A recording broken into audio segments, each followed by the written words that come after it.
I am new to my position. I began my role on March the 1st of this year. I'll let our other two panelists introduce themselves. Good morning, everyone. I'm Eileen Coogan with Allegheny Franciscan Ministries, a couple of other Alleghenies out there, so hi, guys.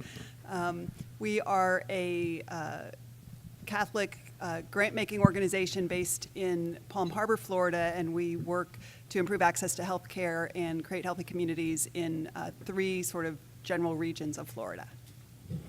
Hi, everyone. I'm Mark Brewer. I'm the president and CEO of the Central Florida Foundation, which spans the 7 counties of Central Florida. And let me welcome all of you who are not from Orlando here. We'll play the role of Chamber of Commerce today. It's good to have you all in town. Thank you, Eileen, and thank you, Mark.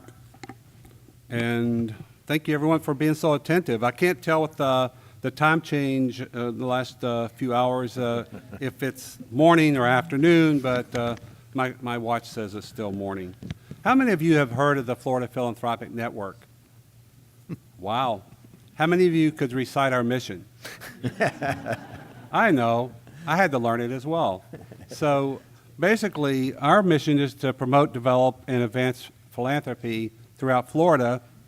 Really thrilled that 2 of our great active members are sitting up here with me today. So we say that we are building philanthropy to build a better Florida.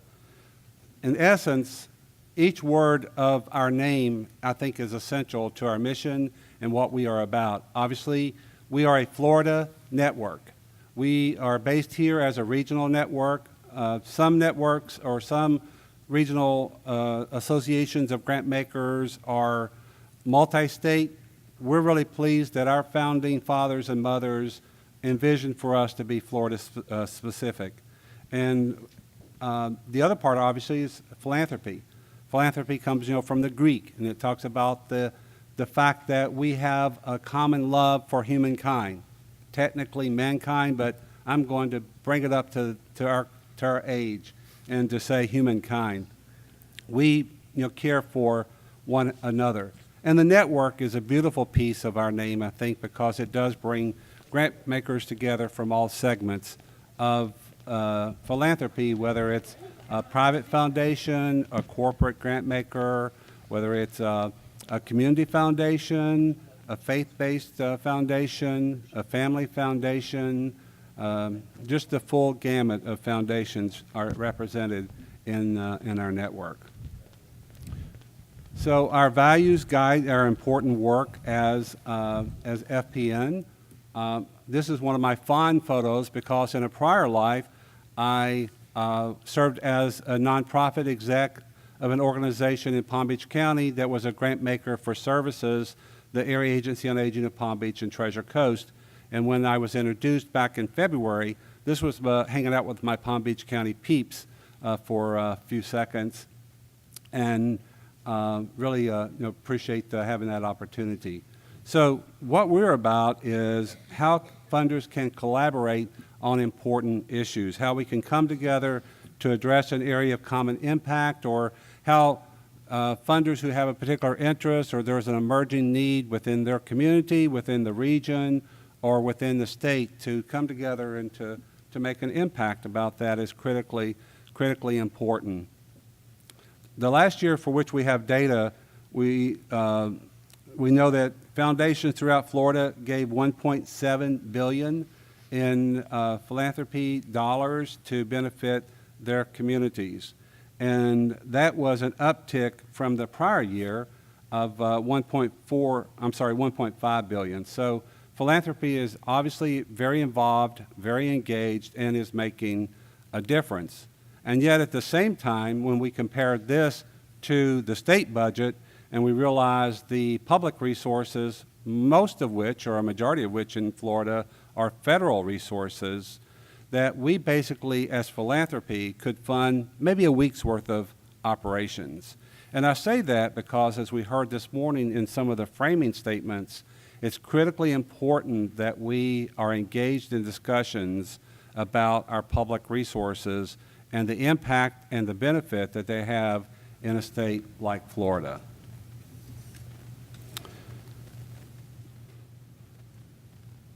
So Oh, all of a sudden I feel like I'm on. Was I on before? Oh, good. Now I can hear myself even, so whether that's good or bad, I don't know. So our most recent Giving in Florida report that was released in 2015 shows that education, health, and human services are the top funding priorities currently at Florida grant makers. The other thing I would like for you to know, and you can find out some of this information or visit our website at fpnetwork.org, that more than 85% of our members are a part of one of our affinity groups, which provide collaborative space for them as members and funders to connect and to work together to address key issues facing Floridians, whether that's education, as I said, health, homelessness, gender equity, and so many others. What we believe is that philanthropy needs and deserves a place and a seat at the table. Funders do not want to go into a community and impose solutions. That's not what grant makers are about. But they do want to serve as a collaborative thought leader to address a common challenge facing that community, that region, or the state.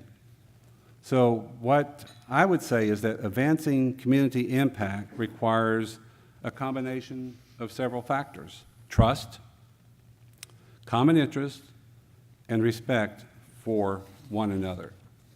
And you'll be hearing more about those traits from our other two panelists today.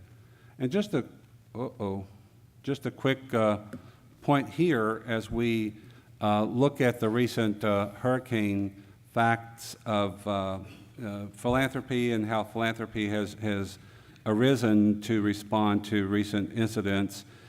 I think this slide speaks to the fact that we all must be engaged as Floridians. This data is about a month old, not quite a month old, and we're trying to get it more recent since Irma was after Harvey. But we see philanthropy's response in Harvey was about 3 times what we've had here in Florida as of this particular data point. So I see this as a challenge as well as an opportunity. So Eileen, I think we will now turn to you, and we will have time at the end for questions and for further collaboration. Thank you.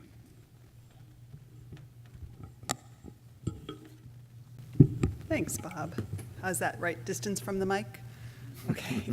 So I'm going to kind of bounce around a little bit, so you got to pay attention. It's going to keep you all awake, right, as you wait for my stomach is telling me it's lunchtime. I don't know if it's really breakfast time or lunchtime or what, but I want to give a couple of examples, talk a little bit about some examples of civic engagement in community, among partners, and from funders, and then talk about a couple of trends that are, I think, impacting how we engage in community. So at the end, I'll kind of come back to the disaster piece too. So maybe there'll be a few threads there. So I wanted to start talking. One of the things we were asked to think about was collective impact, and I don't like that word. I really never use the phrase. I never use it. I feel like it's too many people have different definitions for what collective impact is. It means many different things to different people, and true collective impact is actually pretty rare. It really requires having active partners from every possible sector, all having a common agenda, having common measures, good communication, mutually reinforcing activities, and a backbone organization. And most of the time when we have engaged collaborations and partnerships in community, they don't have all of those things. It doesn't mean they're not good. And so I wanted to talk about a couple of three different examples. They all happen to be funded in part or were funded originally by Allegheny. And so I know a little bit more about them than some others. Probably everybody in this room can point to examples in your own communities that demonstrate some of these same partnership models. So the first one is called Going Overtown. It's the newest on my little list. It's a new online platform that seeks to engage the Overtown Miami community and its stakeholders in conversation, in action, creating pride in the community, finding ways to get together physically beyond the online community, and ultimately creating a voice for the community. So it's a really exciting opportunity for using a social media platform or an online platform to engage people. in what is typically a pretty disenfranchised, marginalized community. The second one is, second shout out to Miami, is a social justice table. And it looks like there's some people here that are involved with the social justice table in Miami. Yay. So, hi, Daniela. So this is a multi-sector, mostly nonprofit, but multi-sector network of organizations. They all have different missions, different constituents, but each one has a focus on social justice in some way. And they came together in 2014, recognizing that if they came together to focus on sort of the broad platform of social justice, it would not only help each of them individually to achieve their goals and impact, but also collectively would make a bigger difference for the greater community. And so since 2014, they've convened multiple workshops and community gatherings. They completed this really fascinating power structure analysis, which they'd probably be happy to share with you. It's really an interesting way to think about how do you make change happen in a community by understanding where the power is. It's not always where you think it is. And then the final example I have is probably the one that's closest to being a true community impact model, and it's called the 2020 Plan. It's in South St. Petersburg, and one thing that they have is a very, very clear and specific goal, which is to reduce poverty in South St. Pete by the 2020 census. So it was a lot of people came together with this common goal in mind. It incubated in the local urban league, and then ultimately, fairly quickly, was able to become its own organization, has an executive director, has, I think, 11 different collective impact strategies and initiatives that they're working on. So another just really a quick, I hope, example of a good partnership that's really trying to engage the community. And then I want to give a couple shout outs to Allegheny Franciscan Ministries, and this is the next slide, Bob. So funders around the country are kind of trying to get in touch with this collective impact model or engaging in the community model. And so really looking to build capacity and address community priorities in a different way than our traditional funding has been. And so I kind of call it a quasi-collective impact approach. And Allegheny, starting in 2014, also got involved in this. So about half of our $6 million a year that we invest in communities, about half of that goes into what we call the Common Good Initiative. We're working in 3 communities in Florida: Overtown, Miami, which is why I know the Overtown examples, Lincoln Park, which is in Fort Pierce, St. Lucie County, and Waimama, which is in rural Hillsborough County. And we're working with residents and stakeholders in those communities to really drive change and try to foster good in ways that will create healthier, safer, more connected communities where everyone thrives. So it's a very different model for us, and really starting with community and building up and trying to engage a lot of folks in the community. We also know, though, that in order to sustain any investments and change that happens in the community, we need to have a stronger capacity, both in organizations and individuals. And so this year, we just launched, we had the first meeting of the Fellowship for the Common Good, where we're bringing together residents from each of the community who either are or have the potential to be leaders, and taking them through a year-long program that's really designed for them to be able to take action to advance their community. So it's a really exciting, I think, new project. There's some really colorful, pretty brochures on your table. We put about 4 on each table. Anyone who's interested, feel free to take them. We have more if you like. So I'm going to sort of jump around to a couple of trends now, and then I'll give it over to Mark, which really relate to how social media and the World Wide Web has changed engagement. I started out in the early to mid 80s in Boston as a volunteer for Project Bread the Walk for Hunger. The walk started in 1969, and when I was there in the mid 80s, it still only had a few thousand people. Towards the end of the 1980s, we reached our first $1 million walk. That $1 million was achieved by people taking pieces of paper around to friends and having them write down how much they were going to sponsor, and then hand over cash or write checks. And that $1 million came into the office by U.S. mail in big fat envelopes of dirty cash and checks. And we sat in a back room counting the money. That's how I learned how to use an adding machine. And so I think about the difference now in how the online platforms of fundraising for sponsorship type events, walks and runs and those sort of things, what a difference that is. And then thinking about two fairly new but amazingly successful things. GoFundMe, which is less than a decade old, it started in 2010, huge social fundraising platform. They've raised over $4 billion, have more than 40 million donors. Most people use GoFundMe to raise money for themselves, their families, their friends. I was heard on the radio as I was driving here this morning about a young person who went to college, got all scholarships to get to college, but forgot about the money needed for housing. And so a high school teacher started a GoFundMe campaign, and in 10 days they raised enough money for the kids' housing.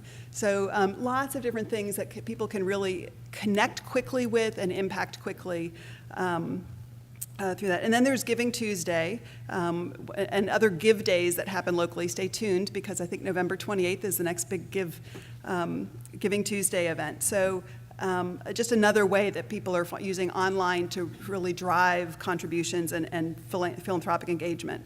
Another phenomenon that really took off this year is, I think, termed acti-giving. You could probably also say acti-doing. It's when you have an activist response to something and decide to give or volunteer as a result. So Volunteer Match had a single-day record of inquiries 2 days after the election. Then they broke their own record 4 days after the inauguration. People really feeling they need to respond to something that they see in their world and want to find some way to take control over the world. And so by volunteering and by donating, huge surge also. I'm sure people heard in giving right after the elections and right after the inauguration. Planned Parenthood received 80,000 donations in the 3 days after the election. The ACLU had 24 million separate online donations over just a single weekend. So that surge in people wanting to engage based on what they see happening in the world, and that connects to the disaster piece also. The challenge is for organizations and individuals to sustain that, and that's really the big unanswered question at this point.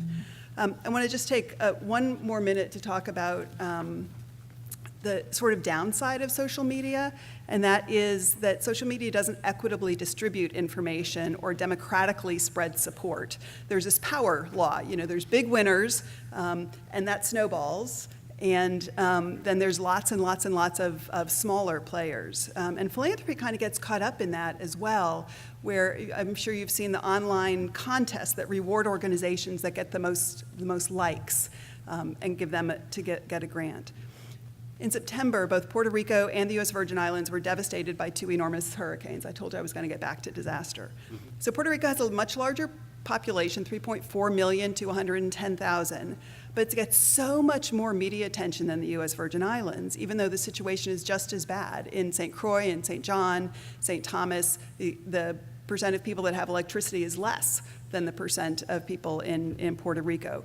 But almost no attention to that. We were, Aaron can tell you, we were planning to give a grant, or did give a grant for $10,000 to a national organization that's working in those two, in the islands. And we were going to give it mostly to Puerto Rico. And they said, could you please designate it to the U.S. Virgin Islands, because they're getting nothing.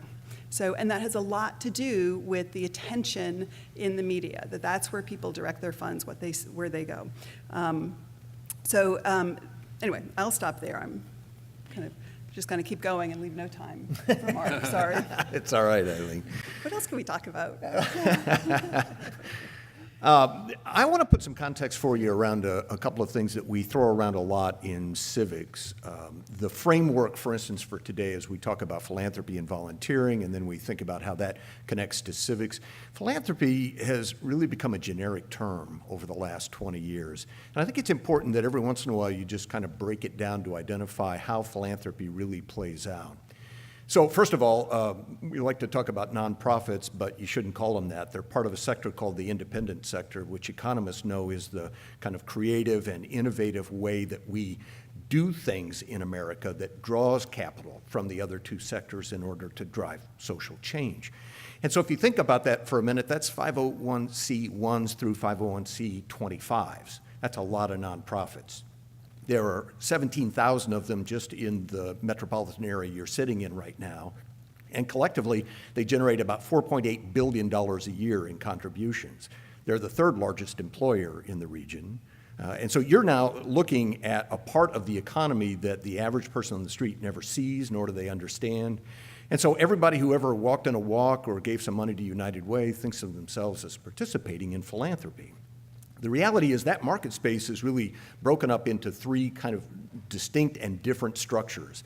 The first one I'll refer to as retail philanthropy, and that's the act of giving. That's someone asks and you give. There's a campaign, you make a contribution. Doesn't matter how much you give, the fact that you are reactively contributing to something someone has made you aware of or asked you for is part of democracy from the beginning. It's part of what makes America, America. But the vast majority of people, when they think about philanthropy, look only at that market segment, and they think that reflects philanthropy in America. The next segment happens to people, all of us, at some time in our lives. If we are givers, if we are donors, we reach a point in our lives where we've given enough times, may not be money, it just may be that we've given enough times, that now we start to ask some complicated questions. Like, if we've been giving to find a cure for this disease for 25 years, how come there isn't one? If we're giving to homelessness, how come homelessness is getting worse? If we're giving to all kinds of issues that we think are critical and at crisis mode, how come nothing's getting fixed in this process? Retail philanthropy is primarily built to sustain processes that we hope and believe will change the world. But philanthropists in nature are not people who give a lot of money. They're people who give money specifically around performance measures to change something. And so at whatever point in our lives we come to that conclusion that lots of people are asking and I'm giving every time someone asks, and now instead of doing that, I'm going to start focusing my limited charitable capital. And I love that phrase. That, by the way, is a quote from Bill Gates' best friend, Warren Buffett, who just last year said, hey, we have limited charitable capital. Well, if he has limited charitable capital, I think the rest of us have next to couch change to work with. And so this limited charitable capital focused in a way that we can try to find solutions to things is what philanthropy is really all about. Now, there's a dark side to philanthropy too, and it's fair in a roundtable like this that we at least recognize and understand it. On the far right, there's the Kochs and 14 other high net worth conservative families. And on the left, there's George Soros and 10 other high net worth, highly liberal families who put billions of dollars into changing the way America thinks by giving money to nonprofits to seed strategies and communication and language across America to make us think differently. In last year's election, if you're just not thinking about that darkest of money, and that is some pretty dark money when you look at what they've done and what they've accomplished by giving to nonprofits whose primary focus is to change discussion. But if you just look at Florida in the last election in 2016, almost $1 billion of philanthropy left what you and I might think of as philanthropy: healthcare, education, arts and culture, human services, the faith-based community. Almost $1 billion left that part of philanthropy to move to support political candidates. It happens in every election. Because if you and I care about, pick something, education, I could either make contributions to a bunch of education nonprofits and public schools and private schools, or I could get somebody with an education policy elected who could change the whole thing with a bigger pot of money, as Bob defined earlier. That would be the government's money. And so if you start thinking about philanthropy as really capital that drives primary social change, then you start to think about what are the new civics of America where you have to bring people's civic engagement and money together, and it's just what Eileen defined. It is collective impact. That is the new architecture for civic engagement around philanthropy.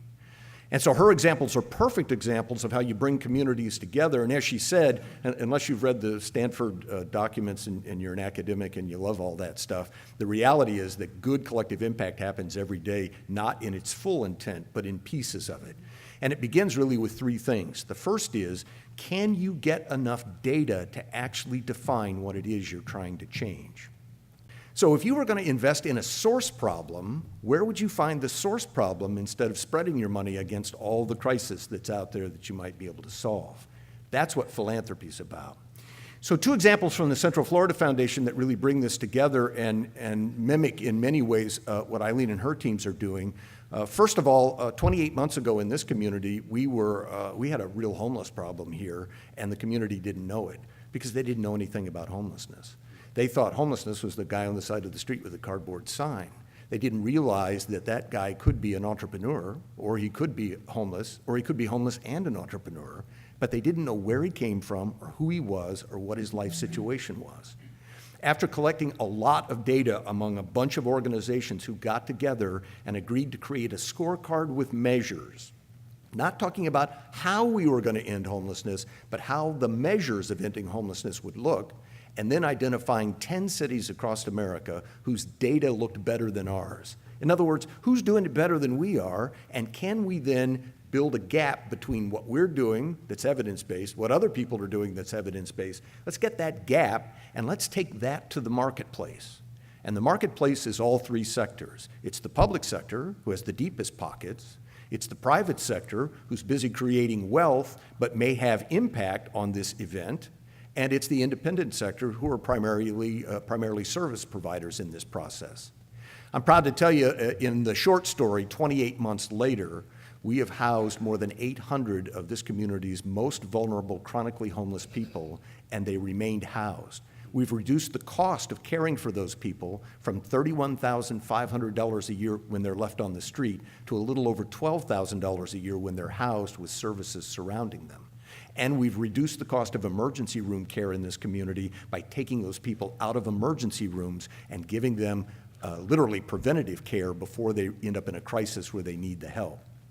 In the world that we live in today, it's really about trying to identify, can we get to a source problem, then can we get champions from the public sector? And a champion, I'll just tell you, a champion's a mayor, right? There are lots of elected officials, and I love them all, but mayors hold a lot of power. And if you have a mayor who's a champion about something that's going on in your community, you'll not only draw resources and attention, you'll get the private sector's attention, and you'll get lots of people around a table who want to talk about it because the mayor's interested in it. If your mayor doesn't mention it or isn't interested in it, chances are it'll end up on the pile of things that are probably important but no one's paying attention to. You have to have private sector champions from the business community because they drive accountability and performance measures. And they ask the question, when is this getting done and who owns the job? And how fast are we moving? And is this a process or are we actually building performance? And then you have to have an independent sector that's innovative and creative, and the three sectors together, pulling investment to something, can solve just about any problem. Just last week, we finalized a project we've been working on for a year. We had 35 people around a table every month for a year. We had real estate developers, we had jurisdictional folks, we had elected officials, we had nonprofits focusing on housing and other issues, and this group was looking at what would be a source problem solution that would drive us forward against Florida's affordable housing problem. And the answer was a regional community land trust where jurisdictions can place real estate, where donors can give real estate, where we then can remove dirt from the transactions of both rent and purchase, and we can actually build and develop multifamily pieces on real estate that doesn't have to be included in the price of the deal. That makes everything more affordable, and it keeps it affordable forever. No body, no individual, no institution could have led that discussion. We convened it at the Central Florida Foundation, but those folks came around that table because the room was trusted. It was a place where we recognized that things weren't going to be pretty all the time and that things might not even work out at the end, but we were willing to work through till we came to a solution. And now we'll actually operationalize this, systemize it. So the point I want to make to you is that philanthropy at its best is the ability to engage people to give to the retail market when they can.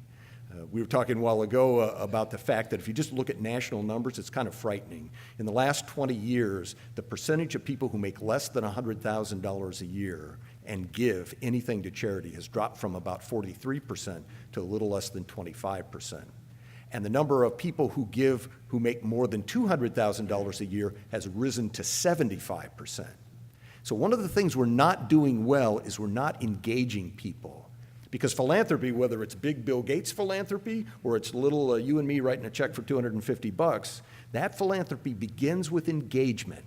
And what this sector did, the independent sector did in the late 1800s so successfully was it engaged people around tables to mostly have civic and political discussions. And everybody around those tables put a little money out of their wallet on the table before they left the meeting to help push the process forward.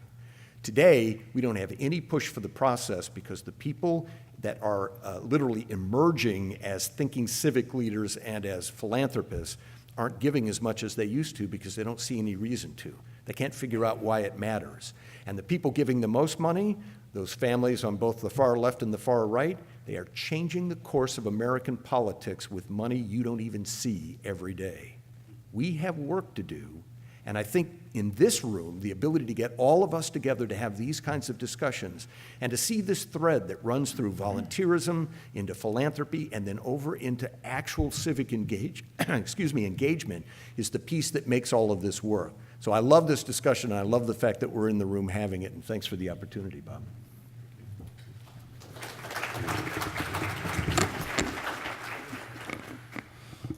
So Bob, we'll see if there's any questions for the panelists.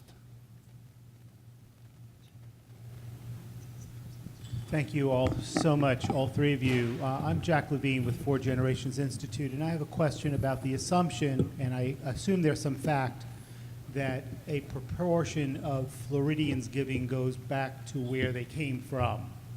That's always kind of assumed that they've lived a life of either faith-based or university-based or community-based, and they've come here and there's no sense of place here, so the money goes back there with their maybe eventual remains. So what is that fact, if you know it, but more than important about that, what are we doing about it? I think I would start to answer that question by turning it just a little bit, Jack, back to an assumption that's been made for the last 50 years, and that is we all have a responsibility to give back where we live. And I think what you'll find if you look at the current literature is that not everybody actually believes that. So if I was born and raised somewhere where I actually have a connection, and I come here and I don't have any engagement, giving back there isn't me preferring where I came from over where I am. It's just the fact that there's a marketplace here that hasn't been engaged in that process. I don't know if you know this, the philanthropy research that's done around the Chronicle of Philanthropy recently noted in each city and state, you can go online and look it up, you can look at how much money is given and what the national median is, and then they give you what's left on the table, what's lost based on what people are giving. And in Florida, we could raise from the people who give now another $150 million a year if only the people in Florida gave at the same rate as people do on the median in America. So this is engagement at the very lowest level. It's not a preference, it's about whether or not you get it. And as I tend to joke with people, until we do all the cancer research downtown in our hometowns, and everybody goes to the university that we go to, there's going to be a lot of philanthropy leave town wherever you live, because that's just the nature of how people think about where they come from and what they do. Hello, my name's Dawn. I'm the political director for the Student Public Interest Research Groups. We're a national nonprofit that's totally run and funded by college students. So I have the distinction of saying, yeah, college students tell me what to do and they could fire me at any point in time. So we have 300,000 dues-paying college student members across the country, and we just got started thinking about grant fundraising, so we're about 5% grant funded right now. And I started my position 4 months ago, and the first thing I thought is like, okay, we can get this money, but how do we actually sustain ourselves after this grant? So how do y'all think about funding nonprofits and making sure that they can self-sustain from their communities after your initial investment? Oh, she asked a sustainability question. That's my other soapbox. I think it is unfair of us as funders, as community, to expect nonprofit organizations, the independent sector, to be self-sustaining. I think it requires always the community to be a part of that and build that. So I think it's one of the things that we as foundations create part of the problem by saying we're only going to fund something, for 3 years, and then you're on your own. Be sustainable, and that's not possible. So there are ways. You're a membership organization. You have dues-paying members, so that provides a base. Which I think is a great start, and lots of organizations in the independent sector can do that or have some kind of social enterprise. But I think in the way our society currently operates, we will always need philanthropic support from organizations like the funders, the Central Florida Foundation and Allegheny Franciscan Ministries, as well as from community. That's my soapbox. Yeah, and I would just give you one additional piece there. You should look for alternative revenue streams because you have a center of knowledge that may also be saleable to other folks. You know things. You have the ability to gather data from your members that might be more interesting than you think to other people who are trying to gauge what's the next generation of politically and civically engaged people thinking and where are they going. Those are things to do. I agree with Eileen about sustainability. There are some things that cannot be sustained. But what we're missing and what is kind of new on the horizon is the ability for investors, donors, and others to get enough data to make a decision, right? So if our organization is doing something phenomenal and it's got a measure connected to it and you can see it, and we have no other revenue sources, you would want to invest in it. If, however, we're process-driven and doing lots of good work, but we can't actually articulate what we're changing or whose lives we've impacted, then there might not be a market for what we're doing, and that can be a problem. Let me just add one quick comment to that, Mark, to maybe to belabor your comment just a second, but I also would suggest that you look for alignment with other nonprofits that are similar to yourself. We've got great organizations here in Florida. The Florida Nonprofit Alliance is one. I think Sabine will be here if she's not here. So, check her out and find them as a resource. I also think the Florida Society of Association Executives is another great group because, Mark, to your point, membership associations need to diversify your base, and you don't want more than 50% as your goal as a best practice. You don't want more than 50% of your revenue coming from membership dues. Right. So those are my additional insights. Good morning. Great leadership panel. All of you really at the forefront of philanthropy, not just being service, but also being about changing public policy. So I wanted to ask you to address that. That is a challenge, I know, for philanthropy and for nonprofits to know how much they can engage and how to engage in public policy advocacy.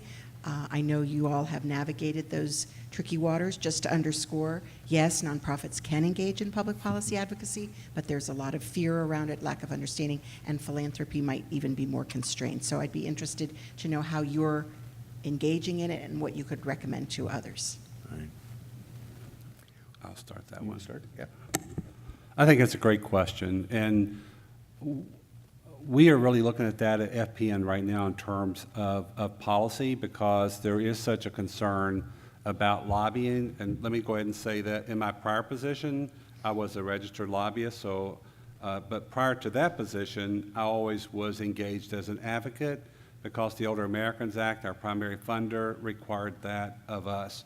And Jeff, I've been a AARP member since I was age 21. I just didn't tell AARP my age. I just left that Trying to get off something for because free, huh? I just thought this is such a great organization to engage with. But Could I just add one tiny thing? I forgot to mention that we don't know each other so well. I'm a county commissioner in Miami-Dade County, Daniela Living Cava, and I also was a registered lobbyist for many years. yeah, I remember from this morning, Danielle. So yeah, thank you for that reminder.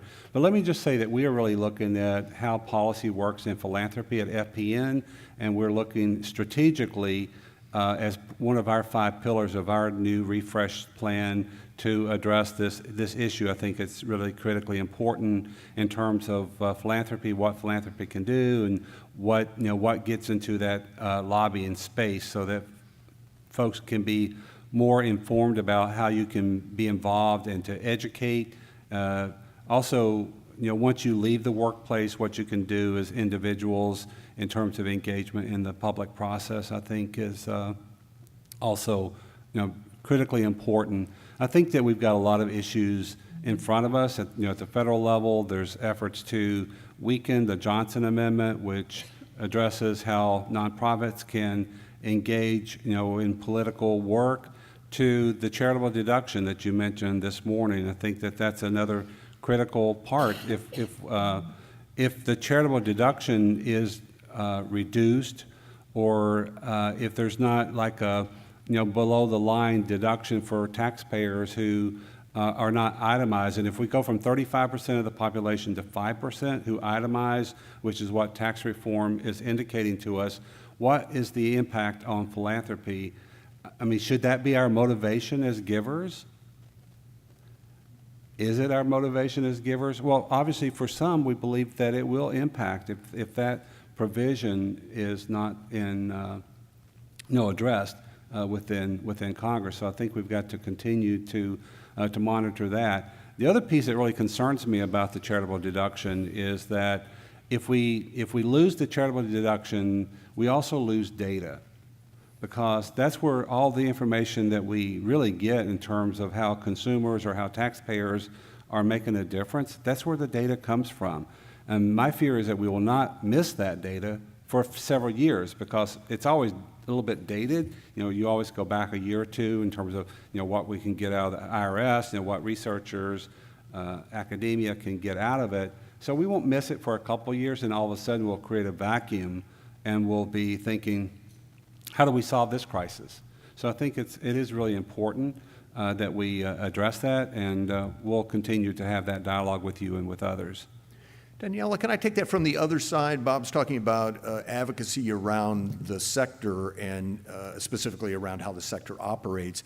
Can I just say that I believe there is a new context for engaging in public policy for independent sector businesses and nonprofits. Where in the old days, advocacy was really just about money. It was really about, in fact, most of nonprofit sector advocacy was nothing more than holding or gaining budget at some level or another around some element that we thought nobody knew was as important as it actually is. But in the new world, what's happening is the sector actually has enough strength and history to help write policy that elected officials are turning to the sector. I don't want to be disrespectful of the younger folks in the room, but when you get to the state level and the federal level, if young staff members are writing all the policy documents by looking up stuff online to figure out who's doing what in some ways, at some point, they should be calling people in the sector who are actually doing this work to help sculpt policy that actually works. It isn't so much about the funding as it is about getting policy that works and involves more than one sector. And so I think what you're going to see over the next few years is more nonprofits actively involved in having policy discussions with elected officials, local, state, and federal. And I think you're going to find now some solutions and some data from those solutions being presented to elected officials to say, we kind of know what works and what doesn't work, and you can go off down another path if you want to, and we'll work with you as best we can, but why don't you try something that actually has a track record of working in more than one place? As we get more data, we'll be better at that. Great. Thanks, Bob, for the unsolicited endorsement that's totally unrelated to the drink I'll buy you at the bar later. Mark talked about metrics, and I guess I'm suddenly more focused on what the Florida Civic Advance measures. What would you suggest this organization, this collaboration, should focus on if we want to improve the breadth, depth, impact of philanthropy in Florida? What's the indicator on the Florida Civic Health sheet we have is a percentage of people who give at least $25, and I don't know if that includes GoFundMe donations or not, but is that even the right measure? What should be the right measure? Yeah, I absolutely believe the measure is engagement and money. It's not just money. Because if what you're trying to do is get everybody to give because you think that makes them more civically engaged, it actually doesn't. It may make them feel better. But the reality is retail fundraising is a business in and of itself. It's where I'm holding a walk that's better than her walk on the same day, and I can get you to come to mine because my T-shirt's better. We did some research at the foundation and identified, it's been almost 7 years ago now, but we found that of the 5,000 kind of primary high-level impact dinners and fundraising events, about 7,500 people in the region participated in all of those.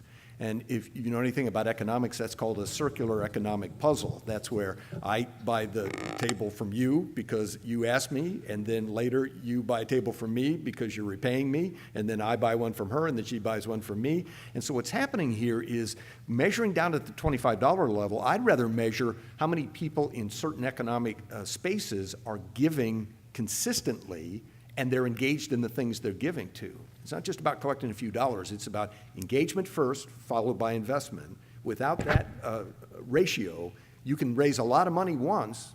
I could run around, dump water on everybody's heads, and we get a lot of money once. But once that's over, there's no more money. Okay, thank you, panel, for wonderful stimulating talk.